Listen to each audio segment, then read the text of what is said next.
जी hello अस्सलाम वालेकुम।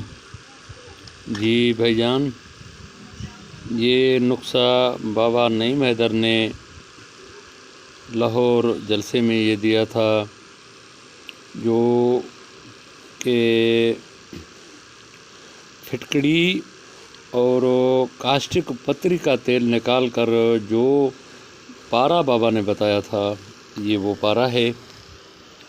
ये मैं कोशिश कर रहा हूँ कि आपको पूरा दिखा दूँ, लेकिन ये देखें इस तरीके से ये सुनहरी कलर का बना है।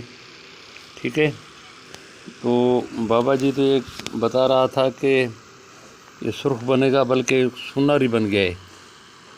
इसका दूसरा एक छोटा सा टेस्ट भी मैं करके देखूँगा, वो भी आपके सामने। ये देखें भाई, इसके कलर और इसकी चमक देखें। ठीक है ना भाई, इसकी चमक देखें, ये इसकी कलर देखें। तो ये इतना सारा ये अच्छा नुस्ख़ा बना है। मैं बाबा नईम हैदर के जो नुस्ख़ा था ना, जो उसने दिया था लाहौर यूनिफिकेशन पे, मैं उसकी तस्दीक दे रहा हूँ। ये नुस्ख़ा बिल्कुल उसी तरीके से बनता है जिस तरीके से उस बंदे ने बताया था। ठीक है, ज़्यादा रहनुमाई वहाँ से आप ले सकते हैं, लेकिन नुस्ख़ा जो है ना, ये आपके सामने है भाई। ठीक है भाई, अल्लाह हाफ़िज़।